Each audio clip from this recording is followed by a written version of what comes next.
Mr. Speaker, I ask leave of Parliament to make a statement in connection with the report. Question is that motion be agreed to. Those in favor? Sorry. Apology and correction. Is leave granted? Leave granted. Minister. Thank you, Deputy Speaker.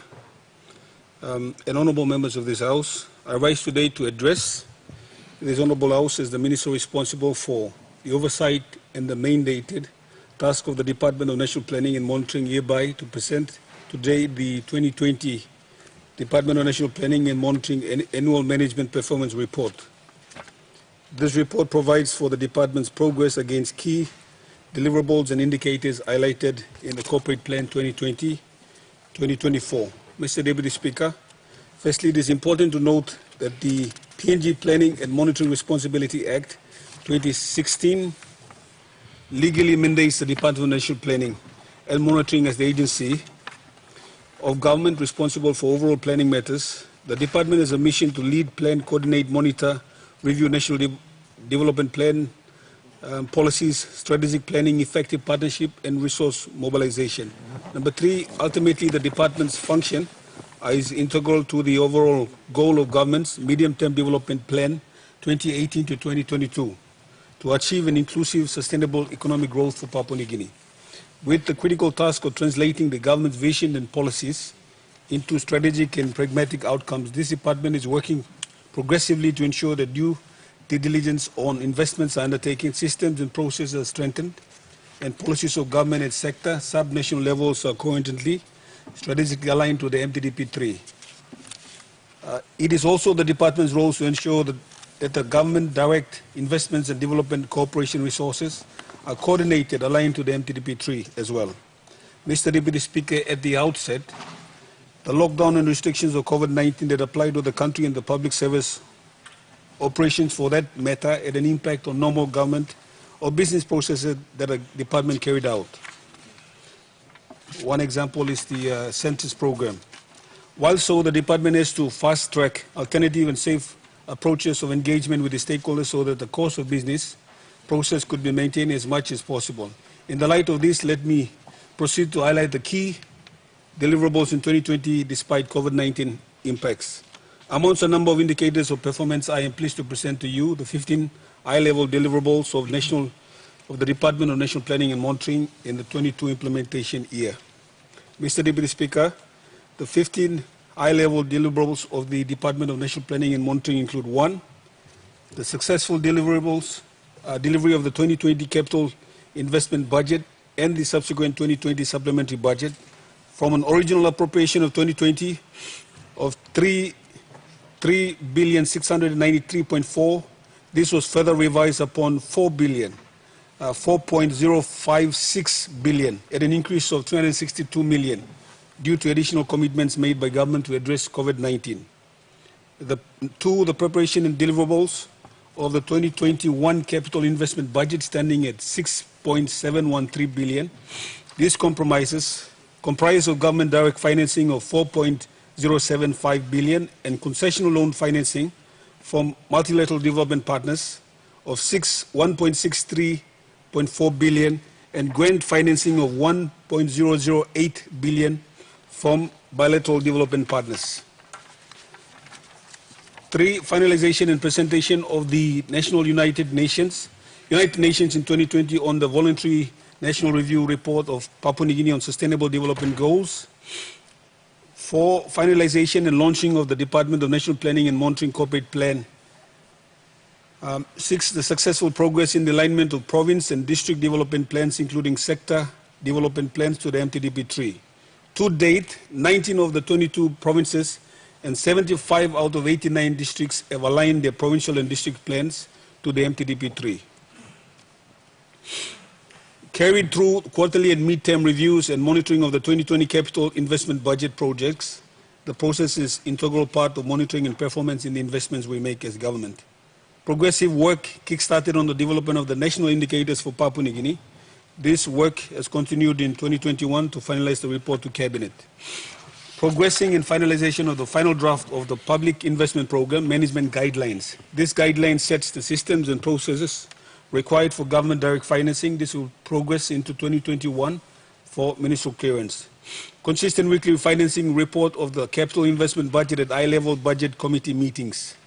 Delivering the final draft of the MTDP3 2018 to 22 mid-term review. A nationwide consultation was carried out to get the real assessment of implementation of the MTDP3 and provide basic and the formulation of the MTDP4. The department has progressed to establish sectoral coordination mechanisms with sector agencies across government to ensure better management, cohesion of programs and resource supporting the sector. It is important that major investments are viewed from a sector perspective because it provides a holistic view of the sector investments for the country.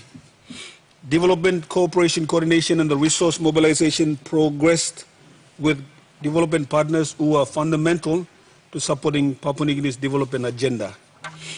There has been progressive work on the National Identity Document, NID project that the department is fully supporting. There are big targets to complete NID registrations to be lead up to the 2020 now elections. And it is important for governments to continue to support that the provinces, district administrations which require collaborations or efforts with the civil registry to successfully roll out NID. Audit and compliance arrangements that are established within Department of National Planning, effective operations and management of programs, management units and oversight of Department of National Planning and Monitoring. Mr. Speaker, or Deputy Speaker, the Department of National Planning and Monitoring has been given the onerous task of translating the government's visions, policies into strategic and pragmatic outcomes. This remains central to our core business of coordinating development in the country through strategic alignments of sectoral plans, policies to the MTDP3, the Alatau Accord, and the leading coordination of PIP and projects for effective service delivery to our people. Mr. Deputy Speaker, we take note of the high-level agendas of government covering Connect PNG, the agriculture sector, micro, small and medium enterprises. It is noted that provincial and district service improvement programs is fundamental accelerator of growth of our people in the sub-national levels. We work to ensure that we are producing an educated and healthy population, creating opportunities for more Papua New Guineans and boosting human capital that is equipped with right knowledge, skills and attitudes to drive sustainable economic growth. Mr. Deputy Speaker, while COVID-19 lockdowns and restrictions in this country have disrupted our schedule for thorough monitoring of public investment programs, I am pleased to inform this Honourable House that we have managed to engage with majority of our implementing agencies to ascertain and oversee performance of projects and programs. We have also managed to kickstart and carry through relevant consultations of key policies, legislative requirements relevant to the Department of National Planning. Hence, progressive work is continuing confidently. Mr. Deputy Speaker, the way forward, whilst the Department has been strained with a number of challenges based on technical administrative fronts, we are working diligently to ensure that these are addressed and managed in a timely manner so that we deliver on our core agenda progressively and smoothly.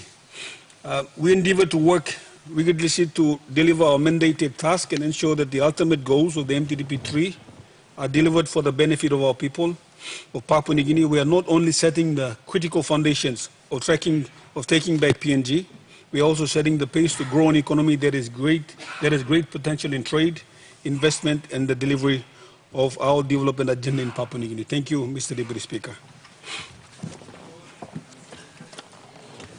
The question is that the question be put. Those in favour say aye. Those against say no. Ayes have it.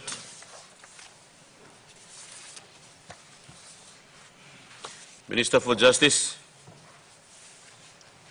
Thank you, Mr. Deputy Speaker. Pursuant to statute, I present the annual reports of the Constitutional and Law Reform Commission for the years 2018, 2019, and 2020. Is leave granted? Sorry, Mr. Speaker, I ask leave for Parliament to make a statement in connection with this report. Is leave granted? Aye. Leave granted, Minister. Mr. Speaker, I move that Parliament take note of the paper and the debate. Mr. Speaker and members of this Honourable House, it is with great pleasure I present to Parliament the Constitutional Law and Reform Commission annual reports for 2018, 2019 and 2020. The annual report highlights the performance of the Constitutional Law and Reform Commission, referred to thereafter as the Commission, through each respective year. Mr. Speaker, despite numerous challenges faced by the Commission, it has completed all outstanding annual reports for respective years 2018, 2019 and 2020 to become compliant with Section 10 of the Constitutional and Law Reform Commission, Act 2004, and Section 32, subsection 1A of the Public Service Management Act of 1995. Mr. Speaker, the Commission's vision is for Papua New Guinea to have and maintain a just, fair and efficient legal system for a peaceful society based on democratic principles, the rule of law and the advancement of the nation's economic and social interests. Therefore, to achieve this vision, the Commission prides itself in ensuring that it provides the government with high-level independent advice on constitutional and law reform matters to promote community understanding of the law and the legal system of Papua New Guinea. Mr. Speaker and members of this Honourable House, you have before you a copy of 3 annual reports under the leadership and guidance of the former Minister for Justice and Attorney General, Honourable Davis Stephen, and served by duly appointed commissioners. The annual reports reflect the comprehensive data highlighting all matters undertaken in each year respective of from 2018, 19 and 2020. Constitutional Law Reform Commission Annual Report 2018. For the year 2018, Honourable Davis Stephen, the former Minister for Justice and the Attorney General, worked closely with the Commission under the leadership of Dr. Eric Kwa, as he was then the Secretary. In accordance with Section 3, subsection 3 of the Act, the Commissioners are appointed by the Minister for Justice by notice in the National Gazette for a period of 4 years. The 6 Commissioners are all engaged in major activities in the Commission on part-time basis except for the Chairman, namely Robert Atiafa. As Chairman, Mr. Gerhard Linge, Honourable Dr. Alan Marat, Honourable Dr. Kobe Bomario, Professor Mange Matui, Reverend Dr. William Longar, and Dr. Fiona Hukula. During the year 2018, the Commission hosted 3 important conferences, namely the launch of the Constitutional Directive 2, review of the organic law on the national and local level government elections and related electoral laws and systems, launch of issues paper on the terms of reference 12, review of the laws on alcohol, drug, and the Australasian Law Reform Agency's conference. Was issued a Constitutional Directive number 2 from the Head of State to review the organic law on the national and local level government elections and related electoral laws and systems, and 3, was issued a referral from the Minister for Justice on terms of reference number 12, review of laws on alcohol and drugs. For the year 2019, Honourable Davis Stephen, the former Minister of Justice and the Attorney General, worked closely with the Commission under the leadership of Mrs. Dorothy Kasenga, an acting secretary as she was then.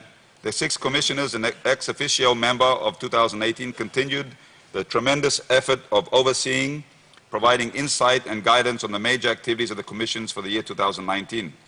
During the year 2019, the Commission participated in the National Land Development Program, Phase 2 workshop from the 2nd to the 6th of December 2019 in Ley Morbe Province. 2, it continued in progress work on the Constitutional Directive number 2 from the Head of State to review the organic law on the national and local level government elections and related electoral laws and systems that saw the Commission endorse the final report, volumes 1 and 2, for presentation to the Prime Minister. 3, was issued referrals from the Minister for Justice on terms of reference number 9, review of the laws of the city planning and urban development, completion of regional consultations and issues paper, and 3, terms of reference number 12, review of laws on alcohol and drugs, completion of a nationwide consultation, and produced a draft report. For the year 2020, Honourable Davis Stephen, the former Minister for Justice and Attorney General, as he was then, worked closely with the Commission under the leadership of Dr. Mange Mathieu, the Secretary. The 5 commissioners engaged in major activities of the Commission on a part-time basis except the Chairman, namely Honourable Kevin Isifu, Dr. Fiona Hukula, Honourable Dr. Alan Marat, Reverend Dr. Jack Urame, and Ms. Martha Kokiva. During the year 2020, the Commission participated in 4 major conference workshops, including school outreach awareness programs on human rights, the successful completion of review of Constitutional Directive number 2, review the organic law in the national and local level government elections and related electoral law systems. 3, successful completion of referrals from the Minister of Justice on the terms of reference number 9, review of laws of the city planning and urban development, produce issues paper, and 2, terms of reference number 12, review of laws on alcohol and drugs, produce report August 2020. Work in progress from 2020 to date, the terms of reference, a total of 16 terms of references, 4 completed, 12 pending to be progressed. Development on the underlying law, the Commission drafted an underlying law, research and monitoring strategy and action plan 2021 to 2031. This will be implemented through the customary law, recording, case law, monitoring and research and development. Advising other government departments, the Commission currently has 36 requests for reviewing of laws. From 36 requests, 9 are active files, and monitoring reform laws on the term of reference number 5, review of incorporated land group and design of a system of voluntary customary land registration. The challenges include insufficient annual funding allocated to the Commission, low retention rate of staff due to unattractive remuneration rates, deteriorating office building from the last 3 years saw the need for the relocation of the Commission. The relocating exercise resulted in a change in management and staff coupled by financial constraints, and as such, the Commission is unable to print the annual reports, causing a prolonged delay, progressing and tabling of 3 outstanding annual reports for the years 2018, 2019 and 2020. Mr. Speaker, the Commission is one of the state agencies that is up to date with submission of its annual reports. The Commission's performance output during the various years illustrates sustained improvement and refinement of services and, more importantly, delivering on its performance commitments for the respective fiscal year. Mr. Speaker, with that, I humbly submit to the Constitutional Law Reform Commission annual reports 2018, 2019, 2020 to this Honourable House. The question is that the question be put. Those in favour say aye. Those against say no. Ayes have it.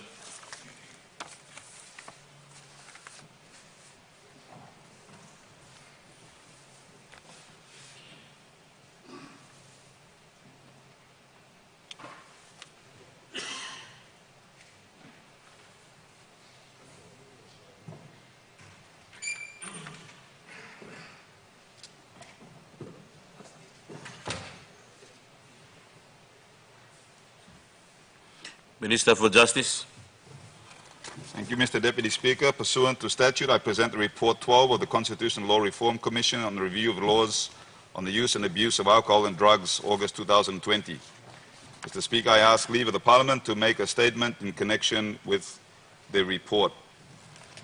Is the leave granted? Aye. Minister, make your speech. Thank you, Mr. Deputy Speaker, for giving this opportunity to me to present to members of this Honourable House the great pleasure the terms of reference number 12, report on review of laws on the use of abuse of alcohol, drugs in Papua New Guinea. In 2015, the then Minister for Justice, Attorney General, Honourable Ano Pala, directed the Constitutional Law and Reform Commission to conduct a review of the laws relating to and the use and abuse of alcohol and drugs. The review came about because of several reasons. These include, firstly, was the lack of specific policies governing the use of alcohol and drugs. Secondly, was the absence of data on the number of incidences related to the abuse of alcohol and drugs. Thirdly, there was an increase in the number of media reports about problems associated with the use and abuse of drugs. And finally, there was a need to develop appropriate penalties to strengthen and regulating mechanisms related to alcohol and drugs. The Minister directed the Commission to review all the laws relating to the use and abuse of alcohol and drugs, provide practical recommendations for appropriate penalties to meet the current circumstances, and recommend effective roles, methods, and control measures to reduce the damage caused by the use and abuse of alcohol and drugs in society, settlements, towns, cities throughout PNG. The review was to be done in consultation with the relevant stakeholders, namely the National Department of Health, National Narcotics Bureau, Liquor Licensing Board, National Youth Authority, National Council of Churches, Department of Community Development and Religion, National Council of Women, Lolaki Psychiatric Hospital, and the Royal PNG Constabulary. Whilst the Commission was working on this review, the O'Neill government issued the second constitutional directive directing the Commission to review the organic law on the national and local level government elections in 2018. That included a nationwide consultation. This resulted in the review being delayed. After the completion of the second constitutional directive in 2019, the Commission went on to produce the final report, which is now before the members of this Honourable House on the floor of Parliament. The final report produced by the Commission has been thoroughly researched. Both stakeholders' views and the people's views have been captured. This information was further reviewed by the Technical Working Committee who then used it to produce the final reports. The final report is a correct culmination of views and recommendations sourced during the consultations. The Commission, after careful analysis of the information, has submitted 21 recommendations in the final report. The recommendations are cross-cutting from legal, policy to administrative, institutional reforms. These proposed recommendations are simple, practical, progressive, and evidence-based, and as they have been generated from an information gathered during the Commission's research and consultations. We are hopeful that these recommendations can be implemented to address most of the issues relating to the issue and abuse of alcohol and drugs in PNG. Mr. Speaker, with that I humbly submit the terms of reference number 12, the review of laws on the use and abuse of alcohol and drugs in Papua New Guinea, to this Honourable House. The question is that the question be put. Those in favour say aye. Aye. Those against say no. Ayes have it.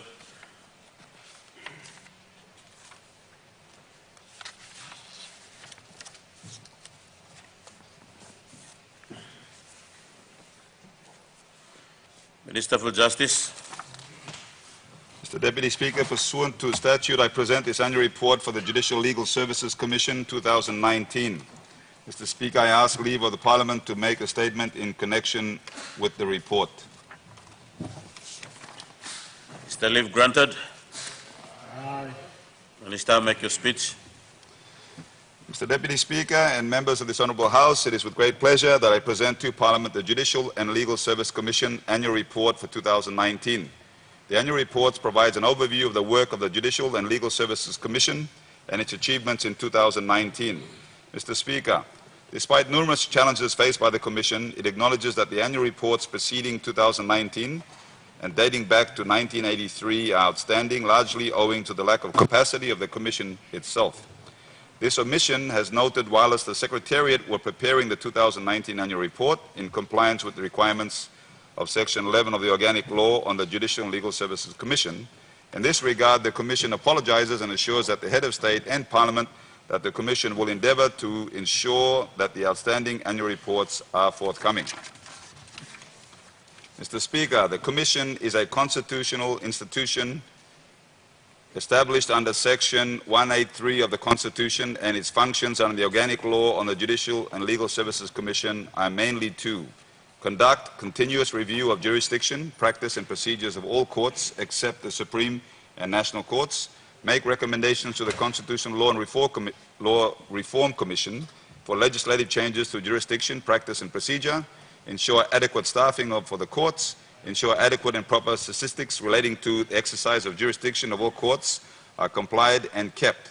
Mr. Speaker, the Commission, in compliance with its mandatory functions under the Constitution, met on 8 occasions in 2019. The Commission has the power to appoint and remove law officers and officers of the court necessary for the proper administration of justice.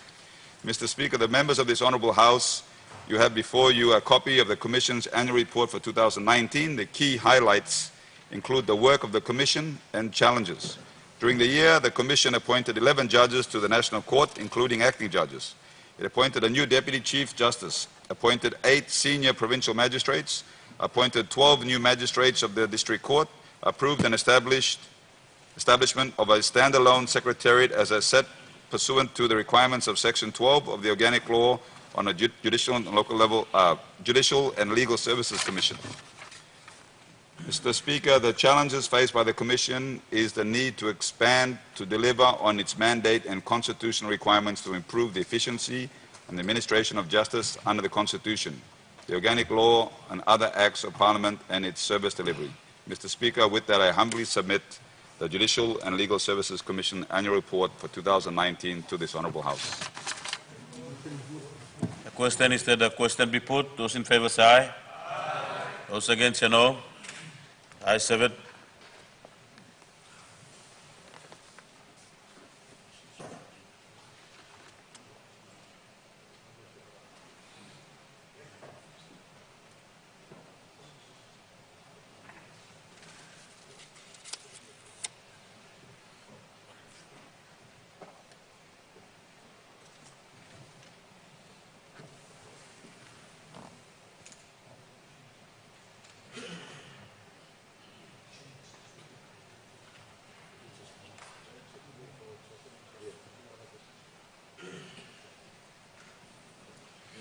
Leader of Government Business.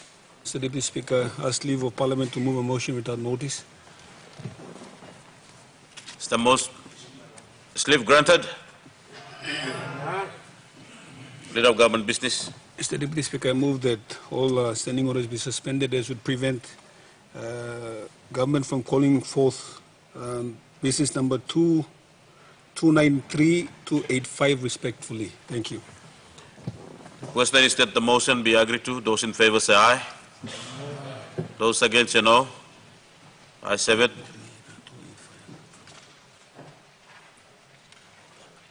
Clerk. Notice number 293, Prime Minister and Minister for Bougainville Affairs.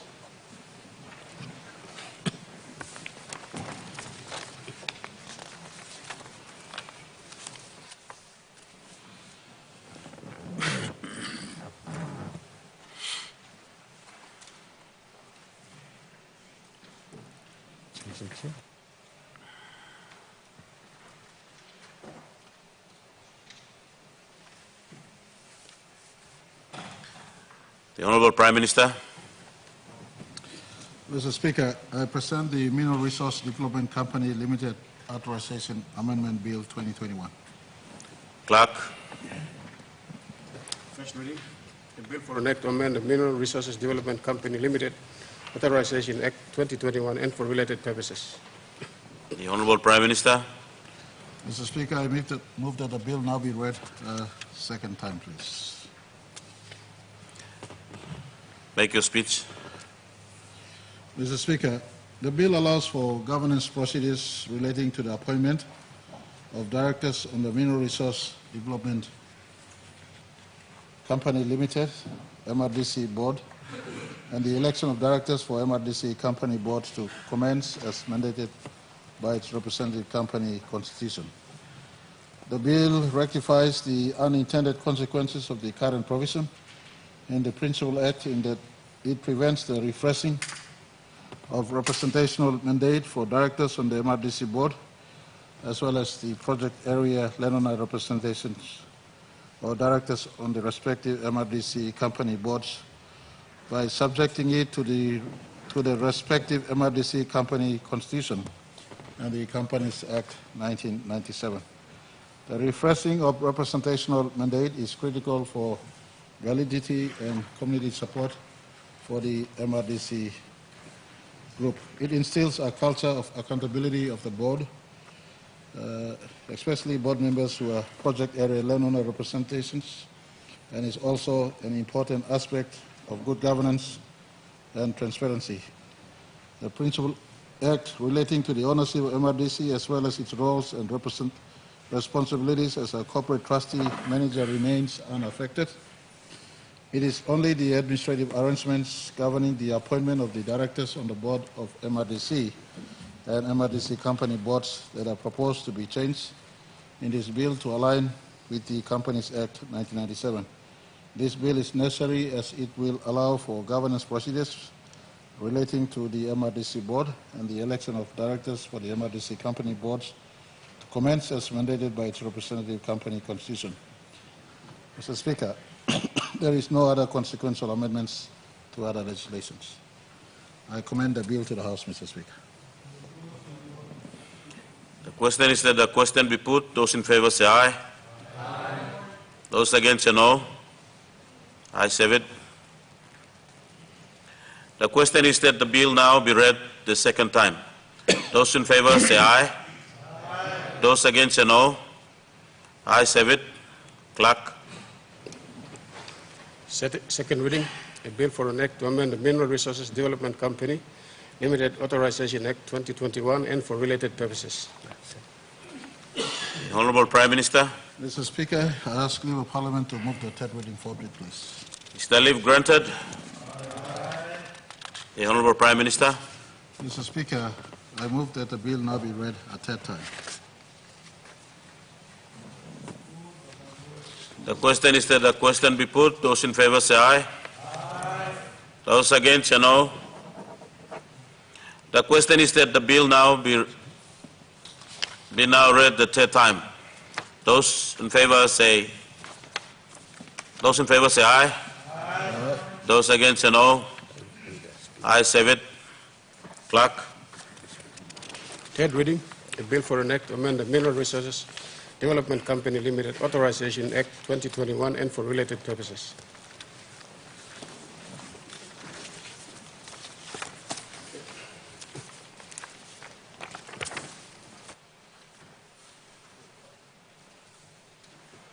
Clerk.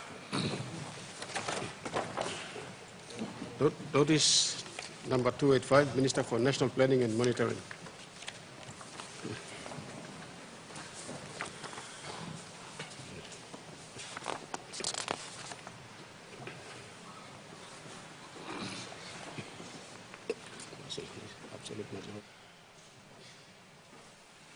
Minister for National Planning.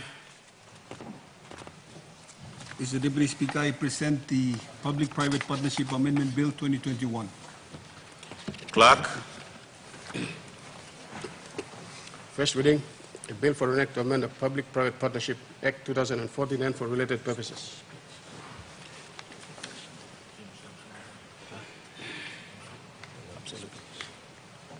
Minister. Mr. Speaker, I move that the bill now be read a second time. The question is that the bill now. Sorry. Honorable Minister, you may make your speech.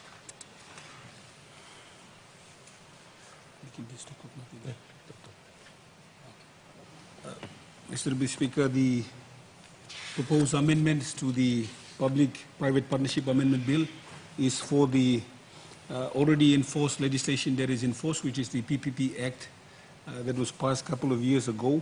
The consequential amendments that we were proposing is for the inclusion of key government agencies that were not included in the initial legislation, and also the inclusion of my department as one of those key inclusion partners in the implementation of the PPP Act.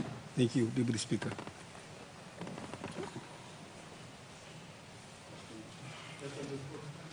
The question is that the question be put. Those in favor say aye. Aye. Those against say no. The question is that the bill now be read the second time. Those in favor say aye. Aye. Those against say no. Ayes have it. Clerk. Second reading, a bill for an act to amend the Public-Private Partnership Act 2014 and for related purposes.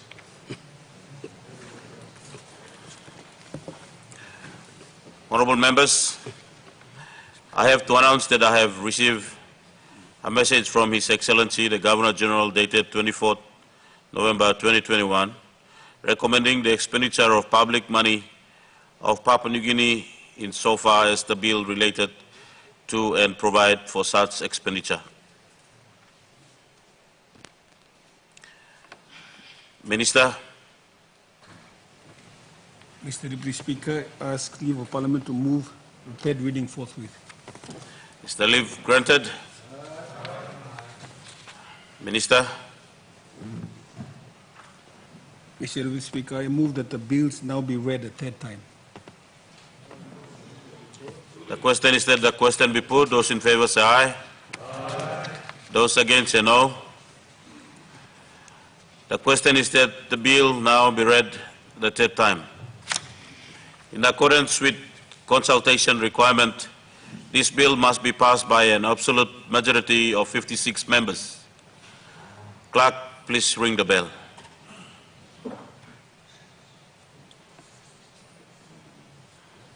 Attendants, open the door.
Attendants, close the door.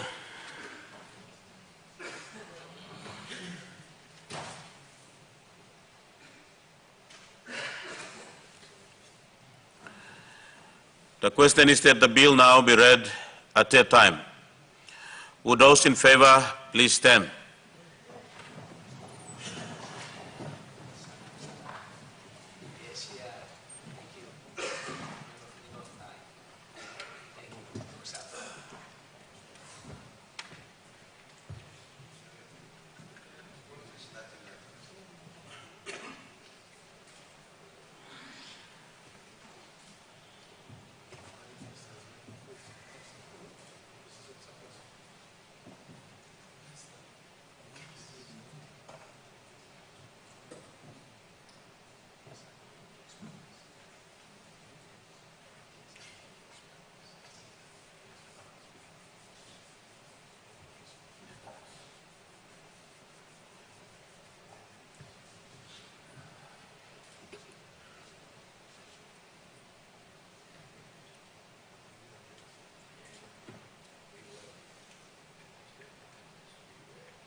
Those who against, 10.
Honourable members, those who vote in favour of the bill, 63 ayes and no, 0.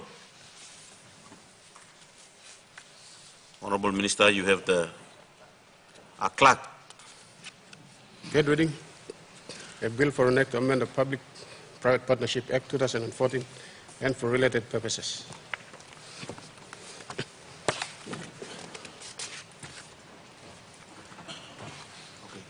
Minister, thank you.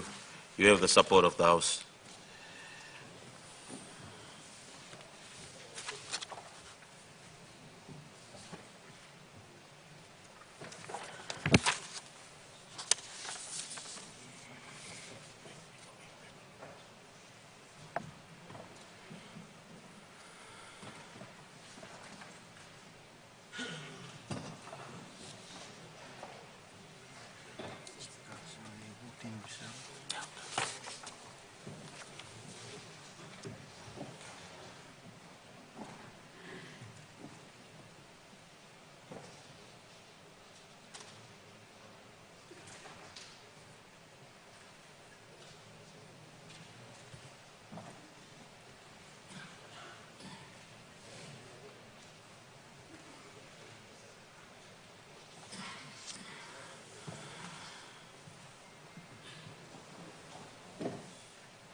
Minister for Higher Education, Research, Science and Technology.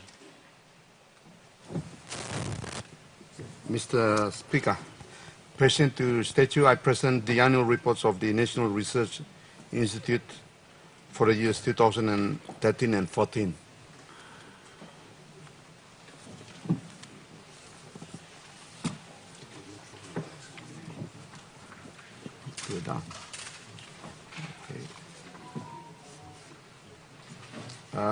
Mr. Speaker, I ask leave of the Parliament to make a statement in connection with the reports. Is the leave granted? Minister, make your speech.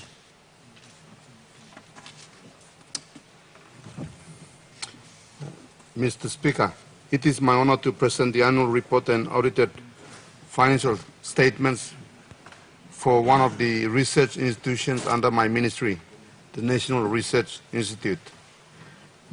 Briefly, the National Research Institute has a long history in PNG and was established well before any of our universities, research and academic institutions.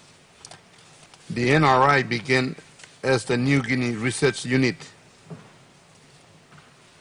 established by the Australian government through the Australian National University in 1961. The New Guinea Research Unit was first set up at Barley and then moved to 3 Mile in 1965, and then eventually moved to its current site at Waigani in 1968.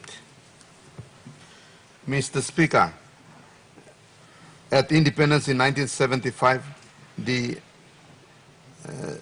NGRU was renamed the Institute of Applied Social and Economic Research, and had its functions, powers, and objectives through legislation under the IASER Act 1975. In 1988, the Education Research Unit, ERU, of the University of Papua New Guinea was moved to IASER, thus expanding IASER's scope of research. A year later, that is in 1989, the National Executive Council approved a change of its name for the institute to the National Research Institute, which we all know today. Mr. Speaker, the change of name was formalized by legislation 4 years later, that is in 1993, through the NRI Act 1993. A year later, the Cultural Studies of the Institute of PNG Studies was transferred to the NRI, which again expanded the responsibilities of the NRI, just like the transfer of the ERU from UPNG in 1988. The mandate of NRI is to contribute to development by conducting quality, theoretically and applied research, and into areas such as cultural, economic, educational, environmental, political, and social concern. It is further mandated to generate research information for debate and discussion to aid informed decisions making by the government, private sector, civil society, and ordinary people of Papua New Guinea. These are done through publications, seminars, workshops, conferences, research reports, and special reports based on specific engagement by concerned government departments, agencies, and others. The NRI is an independent statutory government authority by virtue of its composition of the governing body, the Council. The Council comprises of 2 members of Parliament that reports direct to Parliament and a community and business representative. The Vice-Chancellors of UPNG and the UNITEC, the departmental heads for national planning and the personal management, and the Institute's director and staff representative. The chairman of council is appointed by head of state, while the deputy chairman is appointed by the council members, as per Section 8 of the NRI Act. The Institute reports directly to the council with limited responsibilities to direction from the minister and the departments. Mr. Speaker, this independence is to ensure that research and policy forecasts are determined by the needs of the people of Papua New Guinea and its outputs, and recommendation is independent and without bias for the government to accept or reject or to implement where it is necessary in wisdom of the government. Mr. Speaker, the NRI is the country's major public policy think tank. Through its research and programs and projects, the Institute advocates for the development of sound economic and social policies in order to improve the welfare of our people. The NRI's research programs are guided by the country's development plans, including PNG Vision 2050, the PNG Development Strategic Plan 2010 to 2030, and the Medium-Term Development Plan 2011 to 2015, and the government sectoral plans. NRI's research areas are tailored towards addressing development issues facing contemporary PNG society, but keeping well in mind the medium to long-term needs of Papua New Guinea. Mr. Speaker, the Public Finance Management Act requires any government instrumentality, including the NRI to have its financial reports audited annually by the Auditor General. The NRI Act 1975, which was amended in 1993, requires Council to present its annual report detailing its operations and finance of the preceding year before 31st of March in the following year to be tabled in the Parliament. The NRI is one of the few government institutions whose financial statements have been annually audited by the Office of the Auditor General. The reports presented herewith contain the 2013 and 2014 audited financial statements. I'm sure, my sincere apologies if we're coming this late. As per the NRI Act, the financial statements for 2014 were presented to the Auditor General's office. The auditor report was finalized in June 2015. However, due to oversight and changes in ministers, the report was not presented to the NEC and the Parliament, and it's taken so many years before it could come and reach me when I just went there last year. Mr. Speaker, the Institute's 2013 and 2014 annual research and support activities were guided by the annual work plans. The annual work plans were prepared in January and endorsed by the NRI Council for implementation.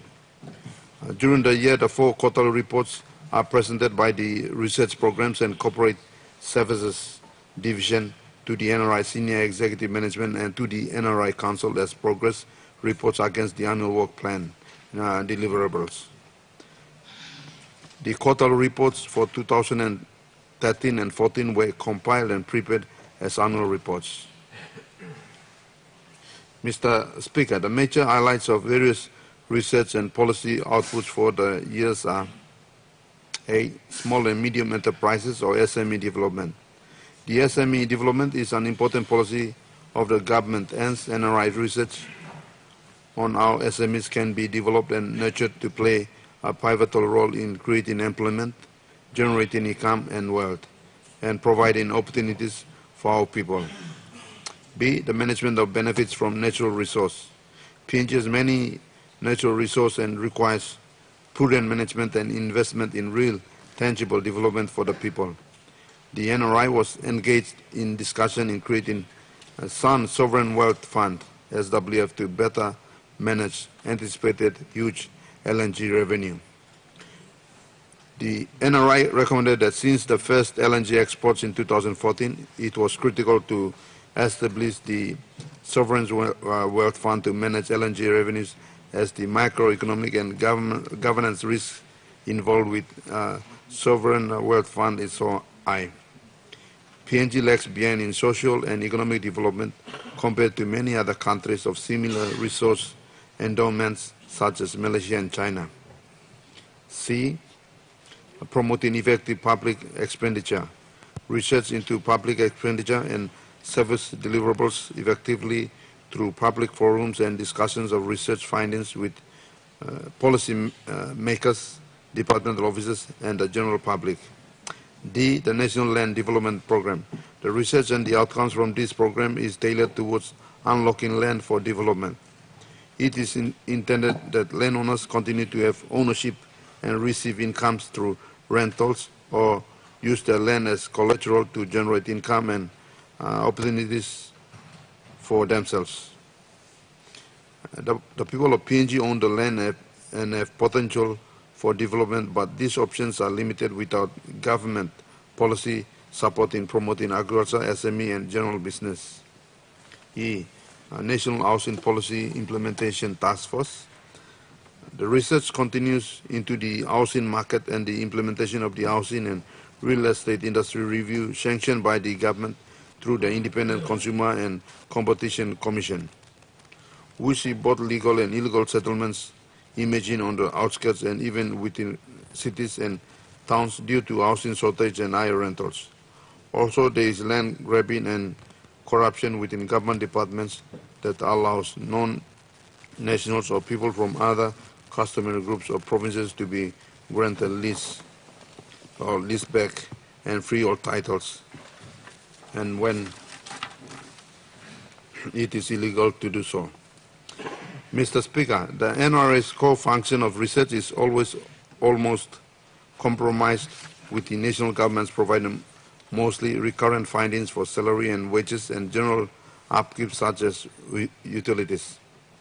Over the years, the funding of research has been drastically reduced until there is little or none in the budget. Most research is funded through internal revenue from the few houses put out on rent, payment for consultancy and specific research, sale of publication, and the hire of conference facilities. In 2013, total government grant was 5.1 million and total operating expense was 7.5 million. The NRI income was 2.2 million in project income and consultancy, and internal business income of 2 million kina from management and cost fees, rental income, and publication. This resulted in surplus of 1.8 million carried out into 2014 to fund the research activities of the NRI. Mr. Speaker, in 2014, the total government grant was reduced to 4.9 million and total operating expense was 9.7 million. Additional funding of 5 million was sourced by NRI from A, internal revenue, management and cost fees of 0.8 million, B, rental income of another 0.8 million, C, projects income and consultancy, about another 1.8 million, and D, from the Australian aid, that's about 1.6 million.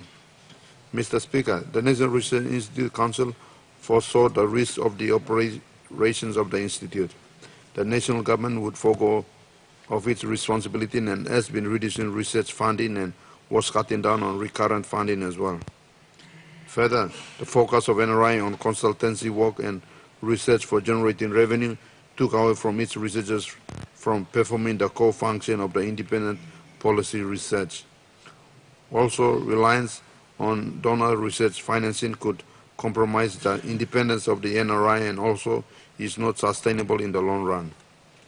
Mr. Speaker, based on the aforementioned reasons, the Council directed the Institute to put key research projects on hold due to funding limitations from the national government. As mentioned and included in both annual reports, the Institute received limited budgetary support from the government. I hope that the government gives due consideration to NRI, which is mandated by the government's think tank. Mr. Speaker, I now commend the 2013 and 2014 annual reports and auditor financial statement for this Parliament. Thank you. Question is that a question be put. Those in favor say aye. Aye. Those against say no. Ayes have it. Ministerial statement, Minister for Agriculture.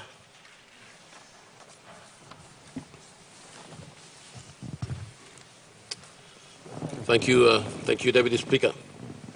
I stand today in this Honourable House with great honour to deliver the status and the future plan of Papua New Guinea agricultural sector through the theme Unlocking the Potential of Agriculture for Economic Independence of Papua New Guinea. Mr. Speaker, Deputy Speaker, when God created the universe, He created the Garden of Eden. And on it, He made man and woman in His own image. He told them to provide stewardship over the garden, toil the land, and multiply from it. So agriculture has been there ever since. Mr. Speaker, before I deliver this statement, I would also like to take this opportunity to thank the Prime Minister for having trust and confidence in appointing me as the Minister for Agriculture and Livestock, responsible for the agricultural sector. I must say that I have learned a lot, and it has been a challenge and experience to be responsible for one of the core agencies of the government, which is the backbone of this country. My presentation today is on the Department of Agriculture and Livestock as the lead agency of the agricultural sector, the commodity boards, and the other institutions within the agricultural sector. The background information. Mr. Speaker, let me inform this Honourable House that the agricultural sector has a special place in the history of this country. It was one of the very first institutions established during the colonial era as the Division of Agricultural Livestock and Fisheries as DASF. After independence, it was renamed as the Department of Primary Industry, and it is now known as DAL, Department of Agriculture and Livestock. The agricultural sector is comprised of the Department of Agriculture and Livestock as the lead agencies, the PNG Cocoa Board, the Coffee Industry Corporation, which is a CIC, Oil Palm Industry Corporation, OPIC, Coconut Industry Corporation, KIK, Rubber Board, LDC, Livestock Development Corporation, National Agriculture Quarantine and Inspection Authority, which is the NACIA, the Fresh Food Development Agency, PDA, the National Agriculture Research Institute is now being transferred to, unfortunately, Office of the Higher Education, and the PNG Spice Industry Board.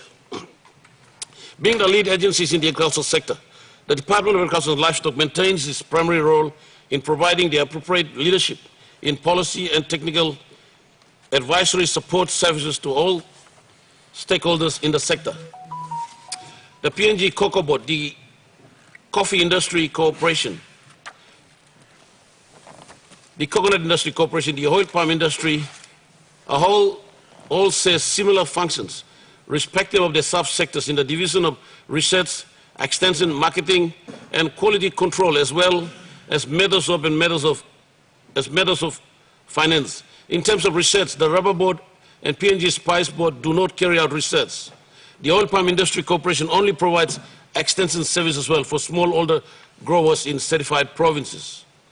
The Livestock Development Corporation is responsible for livestock and is purely a business entity, and it operates as a commercial entity under the Companies Act.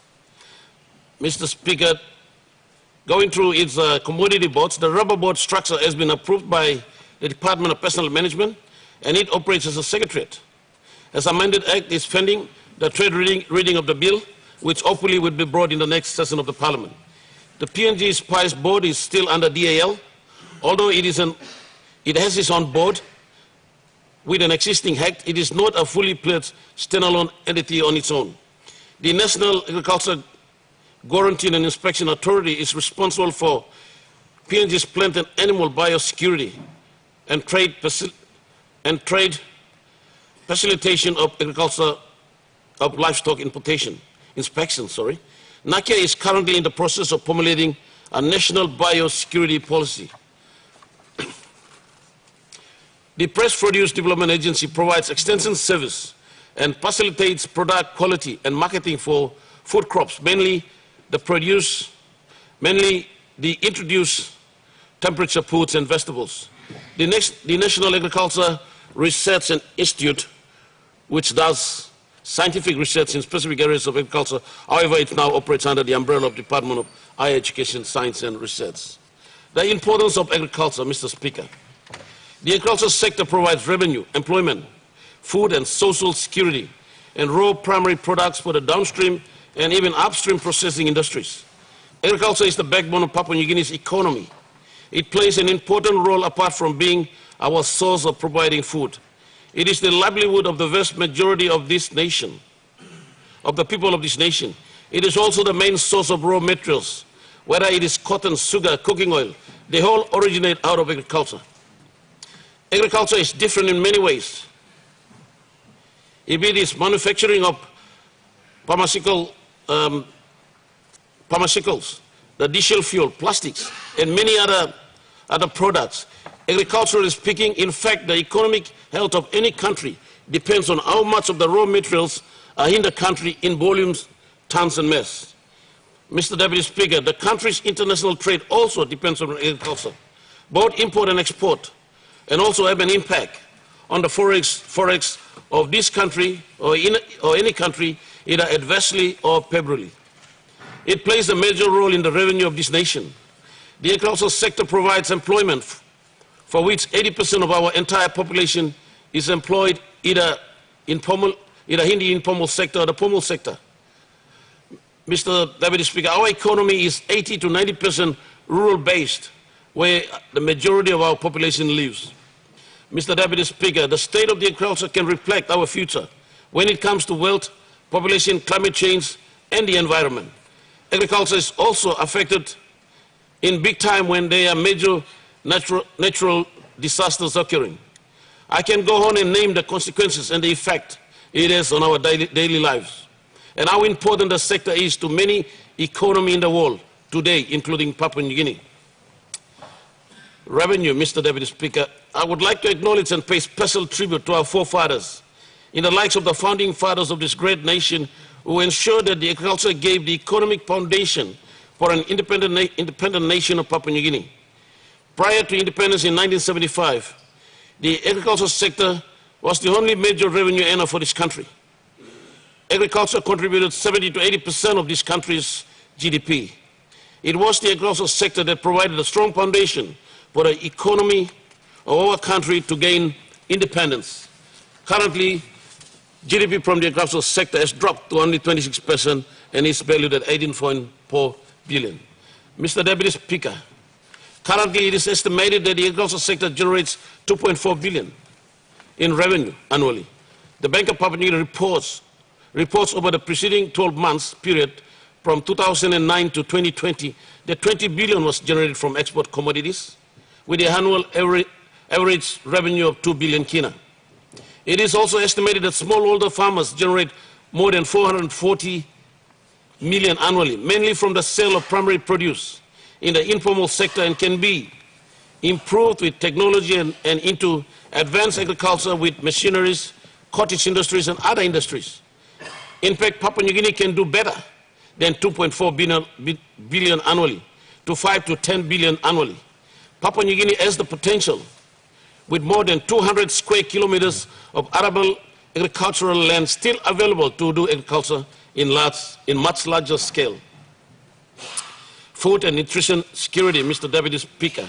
Food security in Papua New Guinea is crucial, but it is a fully defined agenda in Papua New Guinea's development agenda due to the lack of data to access its 4 dimensions, namely the availability, accessibility, utilization, and the stability. However, food and nutrition security in Papua New Guinea is confronted with a number of key challenges, such as key level of poverty, high level of malnutrition, high risk of climate change, and climate variability caused by the recent past droughts. Poverty level in the rural area is high, at about 39%, which limits our people's economic access to sufficient, healthy, nutritious food. This is a major concern, and every effort must be made by all of us, supported with finances, to address this very important aspect of health concerns, which is affecting our very people and the kind of the type of population that is growing in this country. The malnutrition problem in PNG is indicated by high level of stunting of 48% in children under the age of 5. Suitable agriculture and health approaches are being used by agriculture and health agencies, and in collaboration with relevant stakeholders like the Education Department, to address the malnutrition problem. Mr. Deputy Speaker, the agricultural sector, the agricultural approach to improve protein consumption involves farm diversification by integrating protein-rich food into the farming system, mainly through livestock and agriculture farming and cultivation of nutrient-rich food crops. The main climate threat to food security in Papua New Guinea is the El Nino drought. The lack of water caused by the drought reduced food security and severely affected food security for the large population, especially in the rural areas, who are most vulnerable to this climatic event. El Nino climate event is now occurring frequently, and the last event is in 2015 to 2016, which affected about 3 million of Papua New Guineans. Mr. Deputy Speaker, drought-tolerant food crops, varieties, and small-scale irrigation technologies are available in Papua New Guinea, which can be delivered to farmers to enhance the resilience of the food systems to adverse effects of climate change. This is the responsibility not only for the Department of Agriculture and Livestock, but for all of us as leaders as well, because food is everyone's business. Promotion of local food production and to replace imports. Mr. Deputy Speaker, Papua New Guinea relies heavily on food imports. To complement its local food production, Papua New Guinea imports of fruit from abroad to meet its domestic food requirements, worth more than 2 billion kina every year. Papua New Guinea's national development policies, such as the PNG Vision 50, advocate for local food production and import substitution to achieve food self-sufficiency. Let me also acknowledge and thank the current Pangu-led Marabe government for its support for local food production and the food import substitution through the allocation of 20 million in the Agricultural Intervention Program. For the local food production, it is being reintroduced by the COVID-19 pandemic, and that has disrupted local and international food supply chain of main staples like rice and wheat. Now, this is in reference to what happened during the COVID-19, and the government gave a lot of support to all the districts to support the market. Mr. Deputy Speaker, the disruption of international supply chain of rice will have a major impact on food security in Papua New Guinea. Since rice is a major food staple in Papua New Guinea, and Papua New Guineans rely heavily on imported rice from countries like Vietnam, Thailand, Myanmar, China for its rice supplies. And as a result of this, the Department of Agriculture and Livestock is now taken measures to promote local commercial rice production to achieve rice self-sufficiency and building of buffer stock against the future disruption to international rice supply chain. Mr. Deputy Speaker, agricultural statistics. There is currently a little or lack of agricultural data. The last Papua New Guinea agricultural census was conducted during the colonial era in the 1960s, and since then, Papua New Guinea has not conducted any agricultural census. It is urgent that Papua New Guinea conducts an agricultural census to collect up-to-date and accurate data on agricultural production and other related data. The Department of Agriculture and Livestock has taken the necessary steps to increase its agricultural statistics unit staff and improving connectivity with field personnel and upgrading its database. Social security. Mr. Deputy Speaker, agriculture contributes to social security as well in areas such as law and order, housing, education, health, cultural activities, and other needs of our people. Unless the government and other relevant agencies responsible for the social behavioral patterns for the growing population of our younger generation and do something more constructive, the country will continue to see escalating law and order problems. Industrial need, Mr. Deputy Speaker. Agriculture provides most of the raw primary products for downstream processing industries. For example, many cocoa farmers have commenced converting their produce into chocolate. Honey producers are packing the raw honey with coconut, while coconut extracts also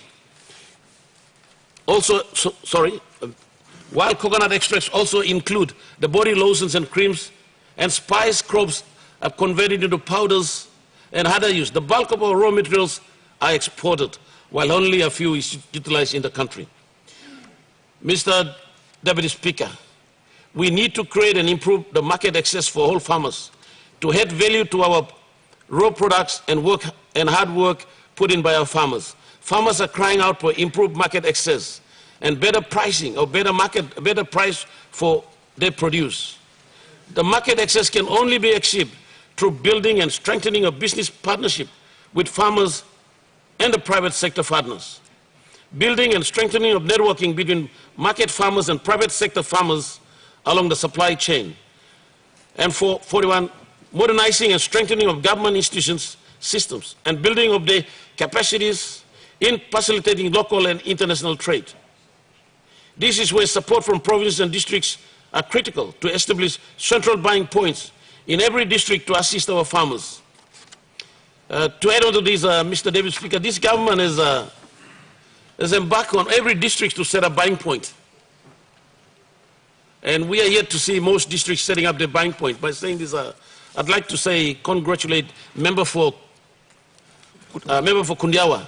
He has set a buying point that is buying all the fresh food from his farmers and sifting it down to Mosby.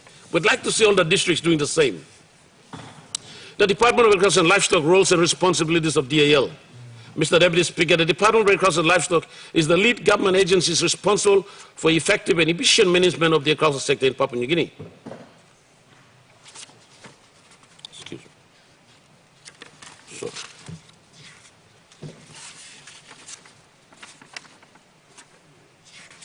Sorry, excuse me.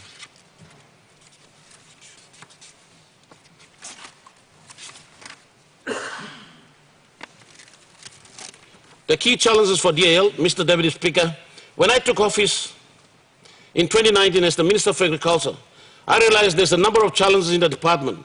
These include administration, human resource development, good governance, policy gaps, budget issues, and connectivity with provinces, districts, and other stakeholders. There is no visibility of agricultural activities and connectivity with DAL and the respective subsectors. And as a result, DAL was lost due to the organic law on provincial and local level government. The decentralization of powers, the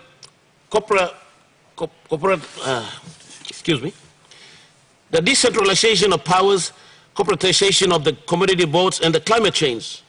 We have a huge potential to empower and give economic independence to our people.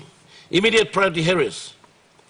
In respect of the recent events, Mr. Deputy Speaker, within the Department of Agriculture and Livestock, let me inform this Honourable House that NEC has appointed an acting secretary.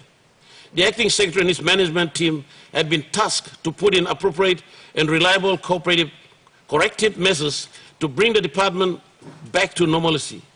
Immediate measures include the formulation of several priority sector plans and policies, which had been outstanding since.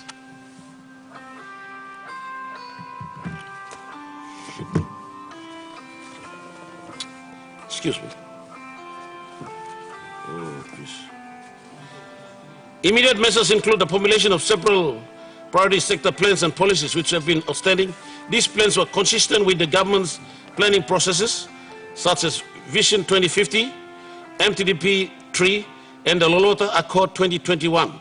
For instance, Papua New Guinea Agriculture Strategic and Corporate Plan 2023 to 2027, the Agriculture White Paper, the Agriculture Medium-Term Development Plan 2023 to 2027, the Annual Strategic Plan 2022, the Commodity Price Support, National Seed Policy, and the Agriculture MSME Policy. Those things were outstanding, and we have instructed the Acting Secretary. Currently, the Acting Secretary and the Department is working to bring those policies up to date. Papua New Guinea Strategic and Corporate Plan 2023 to 2027, Mr. Deputy Speaker, the agriculture sector currently is a policy vacuum after the expiry of the National Agriculture Development Plan, NADP, in 2016. The department is now formulating a new sector plan to be known as the Agriculture Strategic and Corporate Plan 2023 to 2027. It is seeking support from the government and other development partners to develop this plan. The plan divides the country into 22 economic zones, identifying the resources potential in its provinces. These 22 economic zones would then be subdivided into districts, LLGs, and wards, from which appropriate short-term and long-term subsector can be formulated, which I will briefly present when I go through this subsector individually. These plans will take into consideration the interest of the key stakeholders in the supply chain, from mobilization of customary land to farming, to manufacturing of agricultural products and byproducts, and finally to the consumers. Mr. Deputy Speaker, it shall recognize the importance of supporting the development and private sector programs and landowners will buy into so that their customary land can be released for wealth creation and economic growth. It will explore new and innovative and practical solutions for productive, climate-smart and sustainable food securities. In the light of the challenges we face in food security, climate change, changing consumer demands, and the use of new technologies, the DAL has secured some support from Food and Agricultural Organization, FAO, and the World Bank under the Partnership in Agriculture Commercialization and the Diversification to develop this plan. However, this funding is still inadequate, and additional support is needed to complete the plan. These plans are in a very fundamental document which contains the policy trust, administration, and operational and resources guidelines for the department and sector players. I am appealing for the government to provide adequate funding to help complete this document. Alignment of the sub-sector commodity boards plan to MTDP 3, 2018 to 2022. Mr. Deputy Speaker, consistent of the MTDP 2 and MTDP 3 and the Aloto Accord 2, the Department of Agriculture and Livestock and the community boards are focusing on increasing production, increased revenue, increased food and income security, import replacement, and downstream processing. Commodity boards, apart from regulatory responsibilities, are rolling out the regional and district-by-district necessary programs in respective commodities in the strategic locations to increase productions. The World Bank, International Food for Agriculture Development, and the EU, European Union, and FAO, all of the United Nations, are also supporting these programs. Mr. Deputy Speaker, the Functional Expenditure Review, FER, NEC in its decision in number 124/2014 has endorsed the following recommendations of the Functional Expenditure Review. The Agriculture Administration Adjustment Bill, the AAA Bill, the Agriculture Investment Corporation, AIC Bill, the review of the Commodity Board Acts. Mr. Deputy Speaker, my deputies, the current acting secretary and the deputies are working tirelessly to make sure these bills are brought before the House as well. The National Executive Council also recommends the review of the commodity boards and the agency acts which we are working on. The reform team established that there was a lack of a legislative framework for the agricultural sector in Papua New Guinea. The National Executive Council approved the team's recommendation, which endorsed the team to start the draft of the 9 commodity boards and the agency subsectors. There are 4 commodity boards act that had become outdated and that needs to be reviewed, which is the Livestock Development Act, the Oil Palm Industry Act, the Rubber Act, and the Spice Board Act, which the department is working on currently. Mr. Deputy Speaker, the last Department of Agriculture's corporate plan was in 2000, and therefore it is outdated.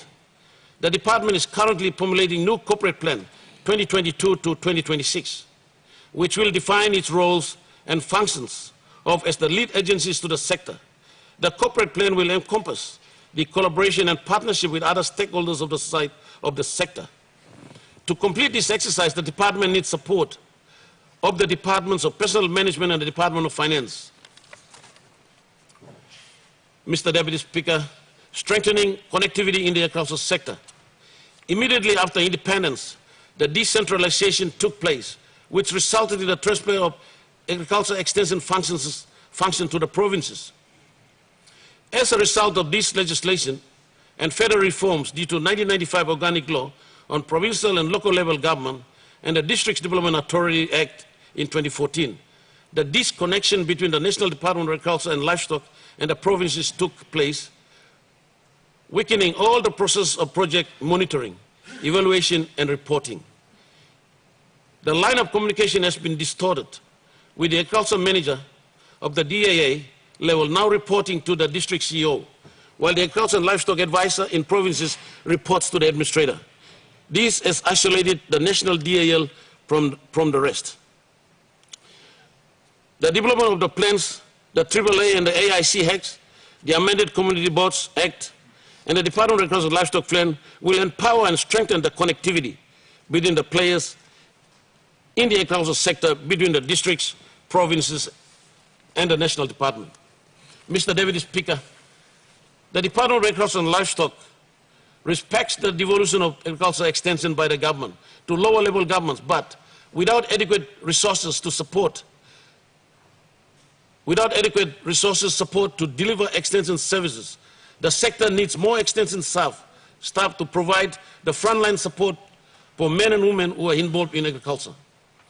Various means of digital communication, extension officers to farmer contact, and any other related interventions need to be put in place, backed up with adequate resources in order to ensure connectivity is restored and improved at all levels.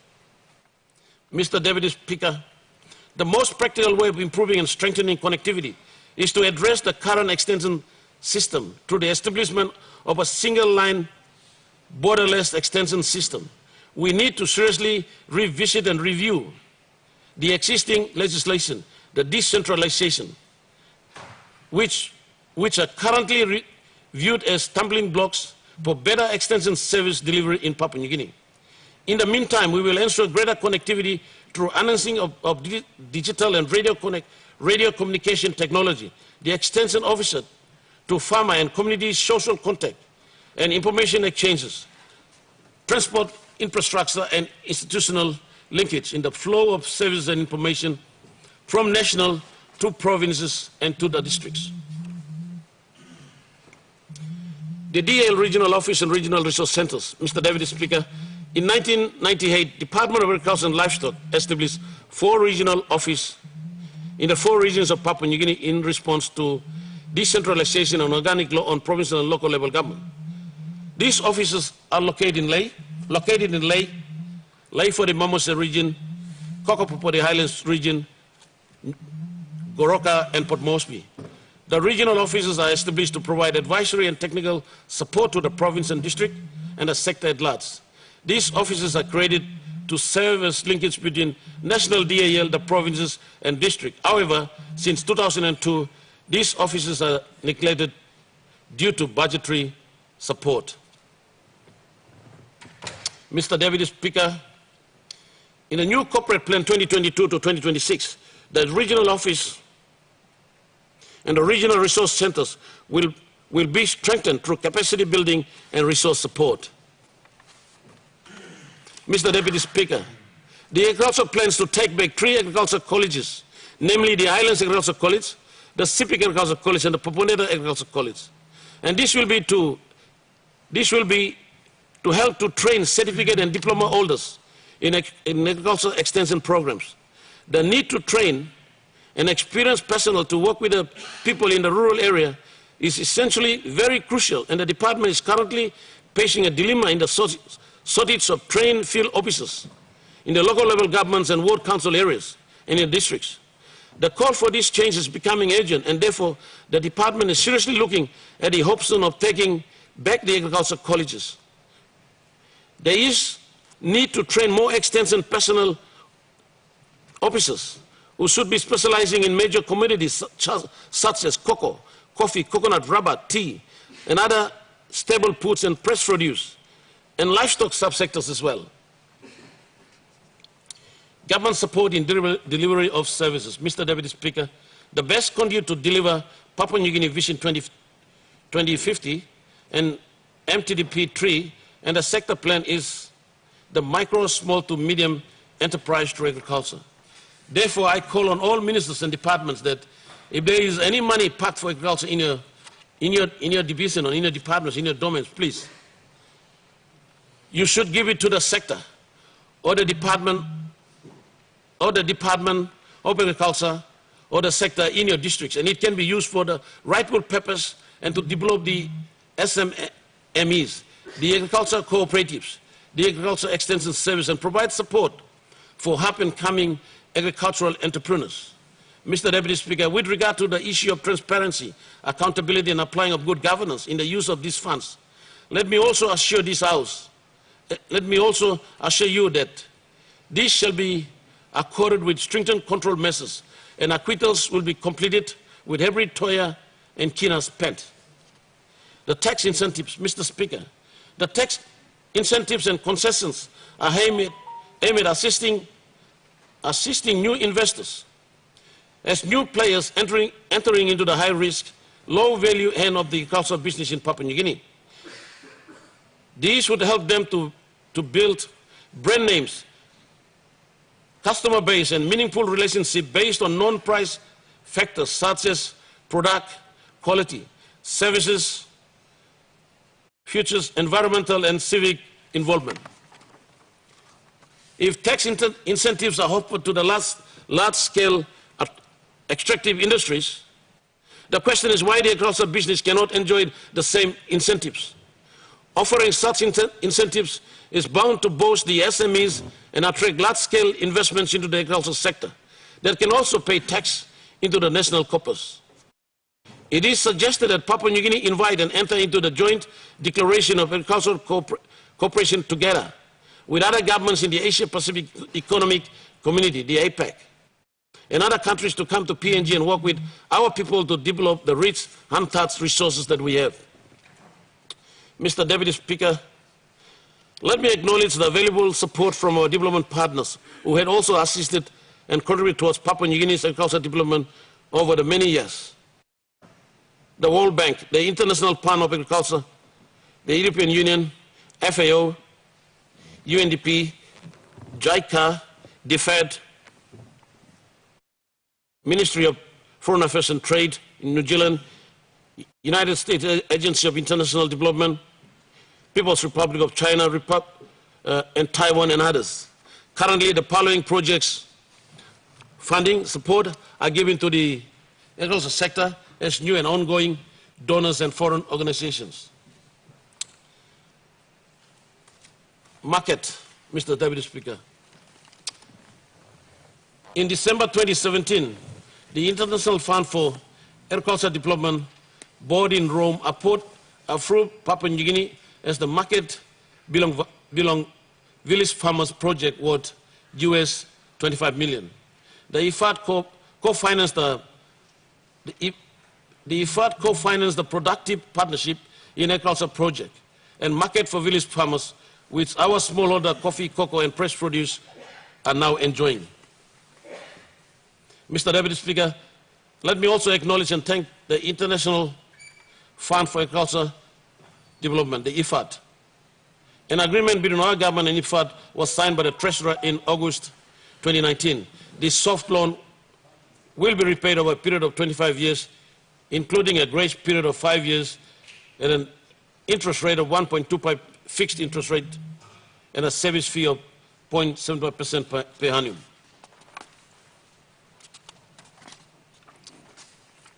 Mr. Deputy Speaker, this project aims to deliver key objectives, and these are building and strengthening of business partnership between farmers and private sector partners, building and strengthening of networking between markets, farmers, and private sector partners, strengthening of government institutions, systems, and building of capacity in facilitating local and international trade of PNG's fresh produce and horticultural products. Mr. Deputy Speaker, our counterpart funding of $2 million US, which is equivalent to 7 million kina, will come from Papua New Guinea government. This project will be implemented over a 6-year period and will be implemented over 6 provinces. Activities related to the fresh produce value chain will be involved. Fresh produce component will be implemented in 4 provinces in the highlights of the region, mainly Western Islands, Jiwaka, Chimbu, Eastern Islands, and the garlic nuts component will also be implemented in Morobe and East New Britain provinces with that funding. The EU Straight Program. Mr. Deputy Speaker, the EU-funded Straight Program of cocoa, vanilla, and other river and coastal fisheries in East Civic, West Civic provinces totaling 340 million. The project will run for over 5 years, ending in 2025. This project will eventually be extended to Medellin and Morobe provinces. It is a mega project in terms of multitude of funding and has the potential to significantly boost Papua New Guinea's reputation as in an all-out agricultural nation. Mr. Deputy Speaker, we value the mega financing by EU for the agricultural projects. The same funding will eventually cover Medellin and Morobe provinces. DFED. Mr. Deputy Speaker, we also appreciate Australian government through DFED for their support. Productive Partnership in Agricultural Project. Mr. Deputy Speaker, the Productive Partnership in Agricultural Project, which was the soft loan facility from the World Bank, International Fund for Agricultural Project, IFAD, and EU to promote capacity for smallholder cocoa and coffee farmers through partnership program in selected provinces ended in June 2020. It was replaced by a new upscale project, Partnership in Agriculture, Commercialization, and Diversification, which is worth 40 US which is worth 40 million US or 120 million kina. The successful PPAP model is now being scaled into partnership in agricultural commercialization and diversification. The evaluation report is part of the World Bank requirement, and that is being carried out. And the independent team funded by IPAD will be releasing the report soon. Partnership in agricultural commercialization and diversification project. Mr. Deputy Speaker, the Partnership in Agriculture and Commercialization and the Diversification project, which has been approved and the work is in progress to commence the project. Sorry, excuse me, this report is, this report was done. The program is ongoing, it's already in progress. Mr. Deputy Speaker, the successive governments over the years has been reluctant to adequately fund the Department of Agriculture and Livestock in its annual allocations for its operation.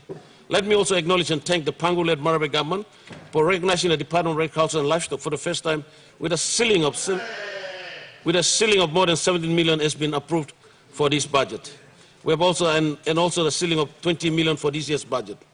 We need budgetary support to support our plans in delivering of expected outcomes, which many a times are hindered because of lack of budgetary support. Given the lack of support, the Department of Agriculture and Livestock has not been able to provide adequate policy and plans required for improvements in the agricultural sector.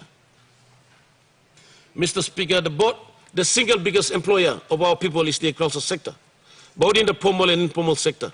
It employs 6 to 7 million of the population in rural Papua New Guinea, which is representing 85% of the population. The majority of these people are involved in semi-subsistence agricultural activities. These farmers also produce 80 to 90% of our export crop commodities, apart from oil farm, which is managed by private companies. Mr. Deputy Speaker, in terms of agriculture, we have two very important factors of production, which is land and labor. We have more than 200,000 square kilometers of arable land for the agricultural purpose. And we have more than 6 to 7 million Papua New Guineans willing to cultivate this land. Combining these two factors, the country can see changes quickly and realizing the outcomes of developing full potential in the sector. In this country, we own land, and no one should be poor. If we would be encouraging our people to go back to the land, then the two very important challenges need to be addressed, and they are access to market and better price for our commodities. Easier access to market means improving roads, rural airstrips, wharves, jetties. All road and transport infrastructure programs must be aligned to connect Papua New Guinea Economic Road Transport Infrastructure Development Program. Mr. Deputy Speaker, with price, we must understand our people are price takers, and they're not price makers. The price must be attractive to stimulate growth and production from our farmers. And Mr. Deputy Speaker, with that, what the government intends to do is export our raw material, our raw products through a central export agency, so that we support our farmers and we bring the cup price or the plate price, the real price, to our farmers. At the moment, our farmers do not get the price they deserve to get. Mr. Deputy Speaker, let me acknowledge and thank Pangu-led Marabe government for the gift of 50 million, that's last year, to our people through price export and price support. And that 24 million was distributed as follows: CIC, 10 million, PNG Cocoa Board, 10 million, Coconut Industry Corporation, 4 million, Rubber Board, 2 million, Spice Board, 1 million, Livestock, 16 million, APDA, 3 million, Oil Palm Industry, 2 million, and DAL Support, 2 million. That's the 50 million kina. Mr. Deputy Speaker, for the very first time, we see any government directly invest also more than 215 million kina into agriculture. This is a confidence in the sector and a step in the right direction, which is 50 million kina in the price support, 111 million into COVID-19 funds, which is a direct intervention which is paid directly to the provinces and districts, and 24 million kina PIP intervention, and 30 million SME funding to NDB for agricultural intervention. So, which is confident by this government to support the agricultural sector with such an investment into the sector. Impact of the price support, Mr. Deputy Speaker. With the true impact of the commodity price support, while the true impact of the commodity price support will be felt in the next 12 to 18 months because of the nature of the export commodities. However, we did receive report from coffee, cocoa, coconut industry, which is encouraging news for the sector.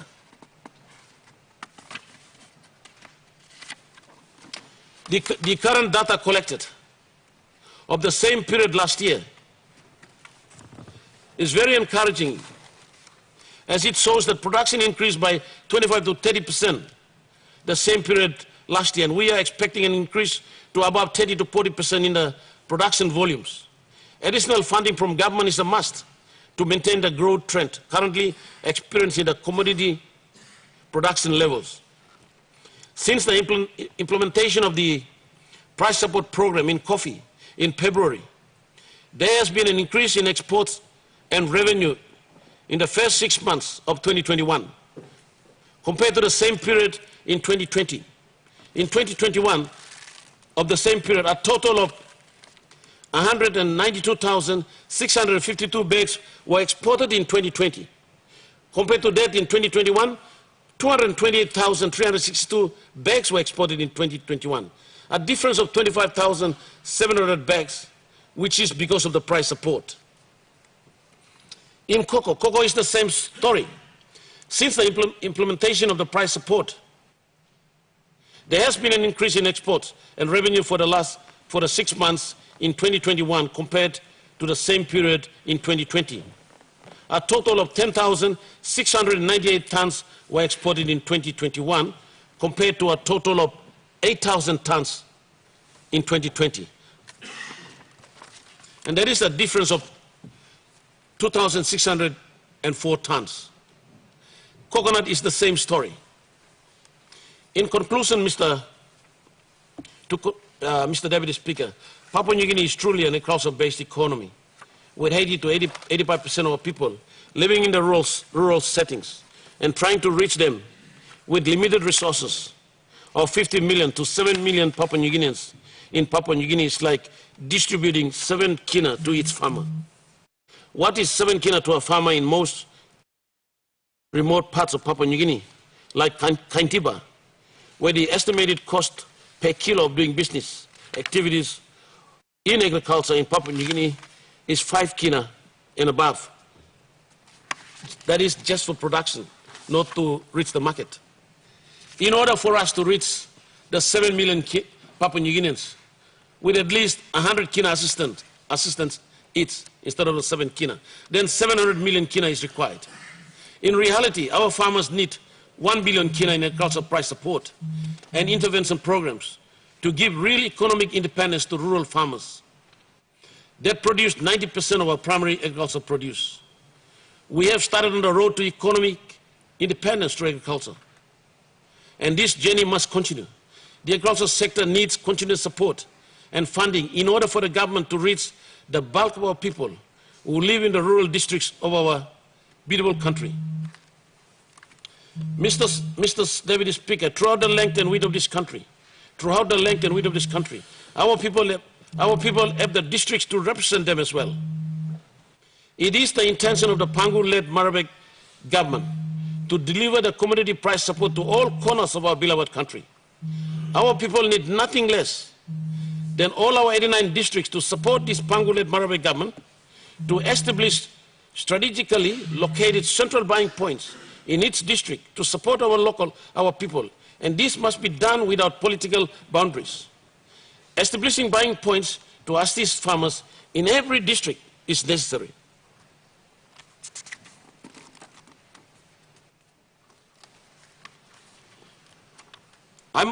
Firstly, we must seek God's wisdom and guidance more strongly than ever before, because the challenges confronting our country will be greater and more complex than those that are confronting us now in the last 46 years.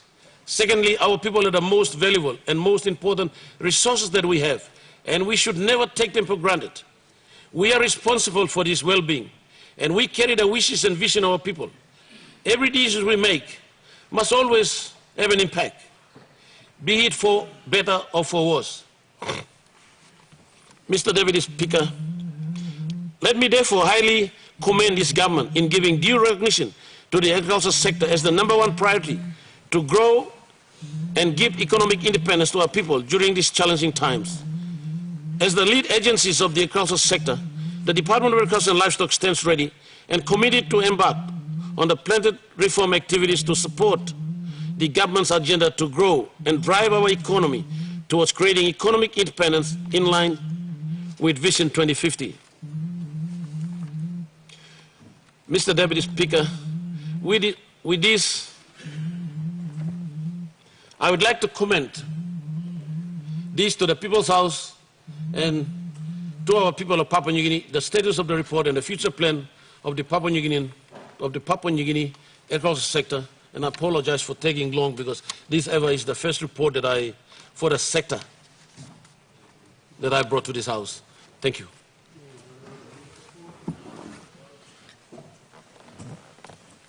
The question is that the question be put. Those in favor say aye. Aye. Those against say no.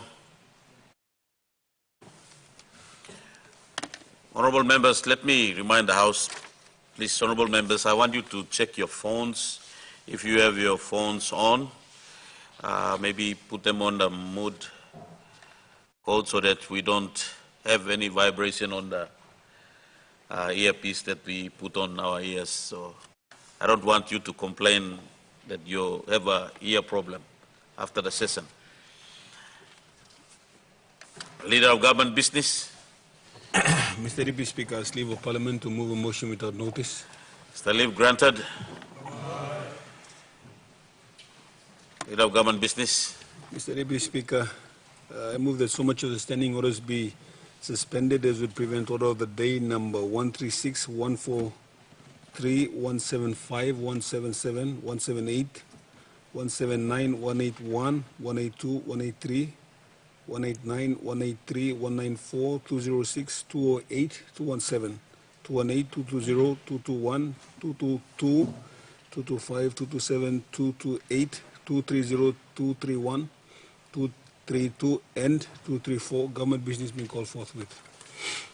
The question is that the motion be agreed to. Those in favor say aye. Aye. Those against say no. Ayes have it. Clerk. Order of the day number 136, Department of National Planning, preparation of census in 2020, ministerial statement. Motion to take note of paper, resumption of debate from 3 July 2019, leader of government business in continuation. The question is that the question be put. Those in favor say aye. Aye. Clerk. Order of the day number 143, Ministry of Treasury, finance requirements of debt stock analysis, ministerial statement. Motion to take note of paper, resumption of debate from 5 July 2019, leader of government business in continuation. The question is that the question be put. Those in favor say aye. Aye. Ayes have it. Clerk. Order of the day 175, Auditor General of Papua New Guinea, performance audit report on the effectiveness of payments and acquittals of service improvement programs, DSIP, PSIP, and LLG-SIP for the fiscal year 2013 to 2016. Paper, motion for adoption, resumption of debate from 11 February 2020. The question is that the question be put. Those in favor say aye. Aye. Those against say no. Ayes have it. Clerk. Order of the day number 177, Department of Prime Minister and National Executive Council, Annual Report 2018, paper and statement. Motion to take note of paper. Resumption of debate from 13 February 2020, leader of government business in continuation. The question is that the question be put. Those in favor say aye. Aye. Those against say no. Ayes have it. Clerk. Order of the day number 178, Ministry of Health, status of the global outbreak and nature of novel coronavirus 2019 NCOV, and the health sector, government and partners response and measures. Ministerial statement, motion to take note of paper, resumption of debate from 14 February 2020, leader of government business in continuation. The question is that a question be put. Those in favor say aye. Aye. Those against say no. Clerk. Order of the day number 179, Department of Transport and Infrastructure, Medium-Term Transport Plan 2, 2019 to 2022, Volumes 1 and 2, papers and statement. Motion to take note of papers. Resumption of debate from 18 February 2020, leader of government business in continuation. The question is that a question be put. Those in favor say aye. Aye. Those against say no. Ayes have it. Clerk. Order of the day number 181, National Development Bank Annual Report 2018, paper and statement. Motion to take note of paper. Resumption of debate from 20 February 2020, leader of government business in continuation. The question is that a question be put. Those in favor say aye. Aye. Those against say no. Clerk. Order of the day number 182, Ministry of Civil Aviation, reconvening of Regional Aviation Ministers Meeting. Ministerial statement. Motion to take note of paper. Resumption of debate from 20 February 2020, leader of government business in continuation. The question is that a question be put. Those in favor say aye. Aye. Those against no. Ayes have it. Clerk. Order of the day number 183, Ministry of Public Service, implementing the new government's rural development and service delivery plans. Ministerial statement. Motion to take note of paper. Resumption of debate from 20 February 2020, leader of government business in continuation. The question is that a question be put. Those in favor say aye. Aye. Those against say no. Ayes have it. Clerk. Order of the day number 189, Ministry of Treasury, economic update, responding to COVID-19. Ministerial statement. Motion to take note of paper. Resumption of debate from 5 June 2020, leader of government business in continuation. The question is that a question be put. Those in favor say aye. Aye. Those against no. Ayes have it. Clerk.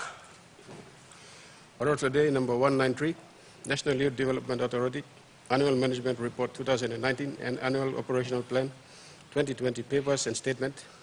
Motion to take note of papers. Resumption of debate from 9 June 2020, leader of government business in continuation. Question is that a question be put. Those in favor say aye. Aye. Those against say no. Ayes have it. Clerk. Order of the day number 194, Tourism Promotion Authority, Annual Report 2018, paper and statement. Motion to take note of paper. Resumption of debate from 9 June 2020, leader of government business in continuation. Question is that a question be put. Those in favor say aye. Aye. Those against no. Ayes have it. Clerk. Order of the day number 206, Department of Treasury, final budget outcome and IMF support 2019, paper and statement. Motion to take note of paper. Resumption of debate from 11 June 2020, leader of government business in continuation. The question is that a question be put. Those in favor say aye. Aye. Those against say no. Ayes have it. Clerk.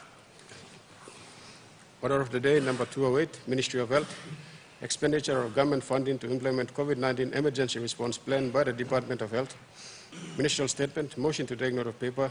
Resumption of debate from 11 June 2020, leader of government business in continuation. The question is that a question be put. Those in favor say aye. Aye. Those against say no. Ayes have it. Clerk. Order of the day 217, Ombudsman Commission of Papua New Guinea, annual report for the period 1 January to 31 December 2016. Paper. Motion to take note of paper. Resumption of debate from 1 September 2020, leader of government business in continuation. The question is that a question be put. Those in favor say aye. Aye. Those against say no. Ayes have it. Clerk. Order of the day number 218, Ombudsman Commission of Papua New Guinea, annual report for the period 1 January to 31 December 2017. Paper. Motion to take note of paper. Resumption of debate from 1 September 2020, leader of government business in continuation.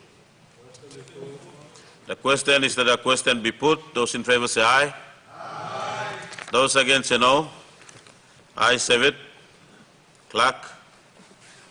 Order of the day, number 220, update on the status of new projects in the mining and petroleum sector. Ministerial statement, motion to take note of paper, resumption of debate from 2 September 2020. Leader of government business in continuation. The question is that the question be put. Those in favor say aye. Aye. Those against no. Ayes have it. Clerk.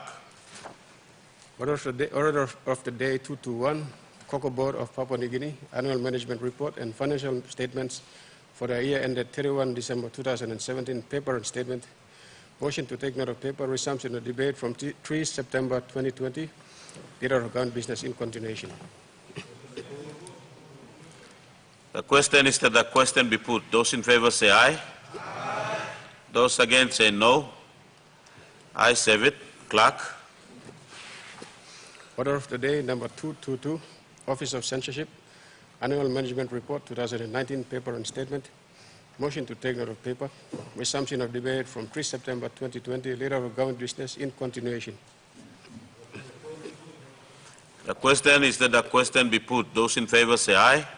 Aye. Those against say no. Ayes have it. Clerk.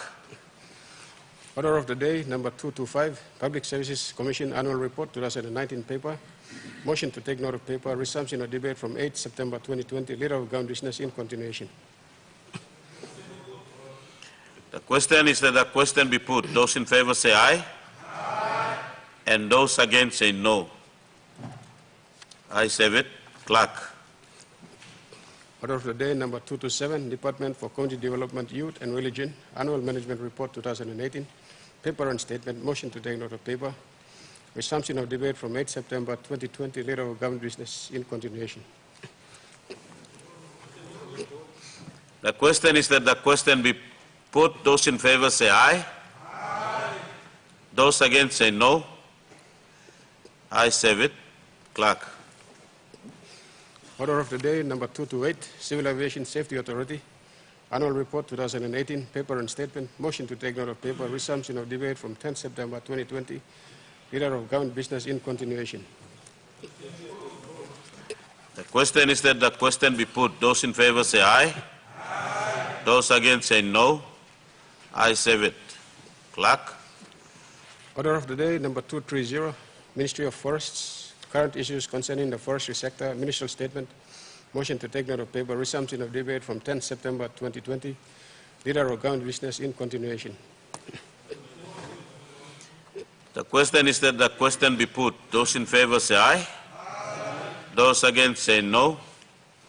Ayes have it. Clerk. Order of the day, number 231, Ministry of Housing and Urban Development, update on national housing and urban development. Ministerial statement. Motion to take note of paper. Resumption of debate from 10 September 2020. Leader of government business in continuation. The question is that the question be put. Those in favor say aye. Aye. Those against say no. Ayes have it. Clerk. Order of the day, number 232, Ministry of Information, Communications and Technology, highlights of challenges and recent interventions. Ministerial statement. Motion to take note of paper. Resumption of debate from 10 September 2020. Leader of government business in continuation. The question is that the question be put. Those in favor say aye. Aye. And those against no. Ayes have it. Clerk. Order of the day, number 234, Department of Finance, Annual Management Report 2019, paper and statement. Motion to take note of paper. Resumption of debate from 11 November 2020. Prime Minister in continuation. The question is that the question be put. Those in favor say aye. Aye. And those against no. Ayes have it. Clerk. Notices. Notices. The member for Tewai Siasi gives notice that he shall present a bill for an act to amend the Evangelical Lutheran Church of Papua New Guinea Act 1991 to provide for better clarity for the operation and management of the Evangelical Lutheran Church of Papua New Guinea and for related purposes. The member for Tewa Siasi further gives notice that he shall present a bill for an act to repeal the Lutheran University Act 2014 and provide for the establishment and incorporation of a university to be known as the Lutheran University of Papua New Guinea and for related purposes. Leader, Block Government Business.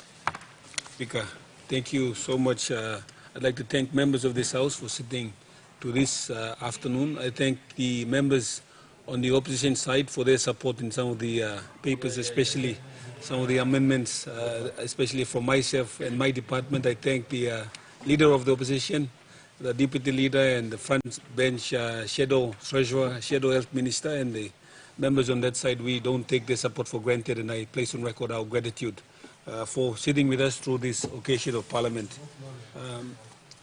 Deputy Speaker, I move that we adjourn to tomorrow 10 a.m. Thank you.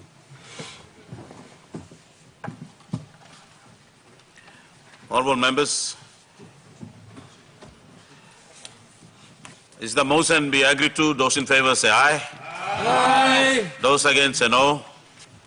Honourable members, I now adjourn Parliament to tomorrow 10 a.m.